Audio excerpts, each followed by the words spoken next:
আজকে ভোটের দুদিন পর 6 তারিখে মৌসুমী দত্ত আমার কাছে 50,000 টাকা নিয়েছিল। কে নিয়েছিল? মৌসুমী দত্ত। তার আগে আমাকে ভোটে অনেকদিন পোস্টার মারা করিয়েছে। ভোটের ক্যাম্পের দিন আমাকে বসিয়েছে, বলেছে তোকে প্ল্যান্টে একটা বড় দায়িত্ব করে দেবো, টাকাটা দে, এখন কাজ আছে। আবার কোথা থেকে বিজেপি করেন।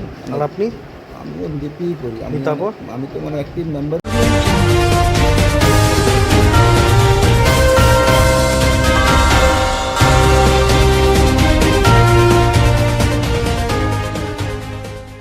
চাকরির জন্য দেওয়া টাকা ফেরত চাওয়ায় মারধরের অভিযোগ। দুর্গাপুরে চাঞ্চল্য ছড়িয়েছে এই ঘটনাকে কেন্দ্র করে।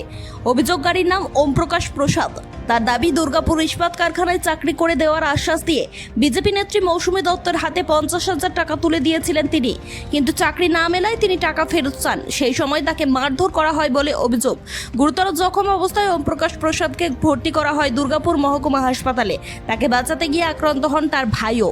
ঘটনার পর দুর্গাপুর থানায় মৌসুমী দত্ত এবং তার ঘনিষ্ঠদের বিরুদ্ধে লিখিত অভিযোগ দায়ের করা হয়েছে। এই অভিযোগ নিয়ে মৌসুমী দত্ত কোনো প্রতিক্রিয়া দিতে রাজি হননি। অন্যদিকে বিজেপি নেতা সুমন্ত মণ্ডলের দাবি, এই ঘটনার সঙ্গে দলের কোনো সম্পর্ক নেই। পুলিশ জানিয়েছে অভিযোগের ভিত্তিতে তদন্ত শুরু হয়েছে, আইন অনুযায়ী ব্যবস্থা নেওয়া হবে। এরপর নজর রাখুন ননস্টপ এক্সপ্রেস টিভির পরবর্তী খবরের দিকে। হয়েছিল আজকে ভোটের দুদিন পর 6 তারিখে মৌসুমী দত্ত আমার কাছে 50,000 টাকা নিয়েছিল। কে নিয়েছিল? মৌসুমী দত্ত। তার আগে আমাকে ভোটে অনেকদিন পোস্টার মারা করিয়েছে। ভোটের ক্যাম্পের দিন আমাকে বসিয়েছে, বলেছে তোকে প্ল্যান্টে একটা বড় দায়িত্ব করে দেবো, টাকাটা দে, এখন কাজ আছে। আবার কোথা থেকে দিব। কোন দলে আছে? উনি বিজেপি করেন। আর আপনি? আমিও বিজেপিই করি। তারপর আমি তো মানে অ্যাক্টিভ মেম্বার হয়ে আছি, আমার কোনো দায়িত্ব তো নাম নেই, কিন্তু আর বর্ডে সবাই জানে। তারপর আমি আজকে 2 মাস হয়ে গেল, ওনারা পুরো বলছে দিদি আপনি তো বললেন আমাকে কাজে লাগিয়ে দেবেন, আমি তো কাজ করি, কাজ তো দিল না। কত টাকা দিয়েছিলেন? 50,000 টাকা দিয়েছিলাম। কাকে দিয়েছিলেন? আমি বললাম মৌসুমী দত্তকে দিয়ে। আমি বললাম যাচ্ছি তো আমাদের ওয়ার্ডের সবাইকে আমি হল্লা করে দেবো, বলে দেবো।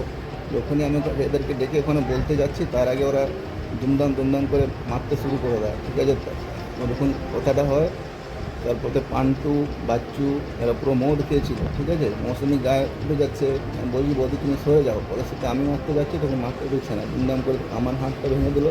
ওর ভাই ওখান থেকে আসছিল, ভাই দেখেছে, ভাই ছাড়াতে গেছে, ওকেও খুলে দিয়েছে, ওর বউকে ধাক্কা দিয়েছে। ওরা দেখেন পুরো হাত ভেঙে গেছে 2 জায়গায়। ভাইয়ের ফেরত চাইতে গিয়ে আমি বললাম কি, আমি ওয়ার্ডে যারা দায়িত্ব আছে সবাইকে আমি বলে দিচ্ছি, তুমি টাকা নিয়ে আমরা এটা দিচ্ছ না, প্লাস ওটা নিয়ে মানে দাওয়াবার জন্য আমাকে ভাবছে তুই এখান থেকে থাকতে দেবো না। নেক্সট কাউন্সিলর আমি আছি, তুই দোগলার বাচ্চা আছি, তরুণ করে পুরো ওখানে সবাইকে বলছে। আপনিও তো বিজেপি করেন? হ্যাঁ, আমিও করি। তো উনিও বিজেপি করেন?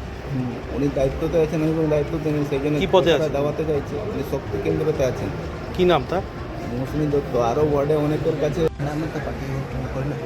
এবার দাদার সঙ্গে ঝামেলা হচ্ছিলো, আমি দাঁড়িয়ে গেলাম। আমার ওয়াইফও ছিল, কী হয়েছে ব্যাপারটা, ঝামেলা হচ্ছে। তো ওই করে ওদিক থেকে আনকো ছিল, একজন বাচ্চা ছিল, দিয়ে আসলো, দাদাকে মারতে লাগে। দিয়ে আমি ছাড়াতে গিয়ে আমাকে জোরে ঠেলে দিয়েছি। কেন মারছিল? কেন? ওদের নিয়ে কিছু ঝামেলা হচ্ছিলো। ডিএসপির জন্য টাকা দিয়েছিল? হ্যাঁ, ওই নিয়ে কিছু হচ্ছিলো, আমি জানি না সেটা। আমি আসছিলাম, আমি দাদাকে দেখে দাঁড়িয়ে গেছি, ঝামেলা হচ্ছিলো বলে। আমি মারামারি স্টার্ট হয়েছি, আমি ছাড়াতে গেছি, আমাকে ধাক্কা ফেলে ছেড়ে দিয়েছি, আমার হাত পুরো ফ্র্যাকচার হয়ে গেছে। ভারতীয় জনতা পার্টির কোনো নেতা নেত্রীরা এরকম ঘটনা ঘটাতে পারে না। পুলিশ নিজের কাজ নিজে করবে এবং সঠিক কাজ করবে, কিন্তু যদি তদন্ত করে দেখা যায়, দেখবেন 4 তারিখের পরে যারা এসছে তারাই এই সব কাজ করে বেড়াচ্ছে এবং বিভিন্নভাবে বদনাম করার দলকে চেষ্টা করছে। কিন্তু আমরা পরিষ্কারভাবে প্রশাসনকে জানাবো যে আপনারা সঠিক তদন্ত করে আসল সত্যটা বার করুন।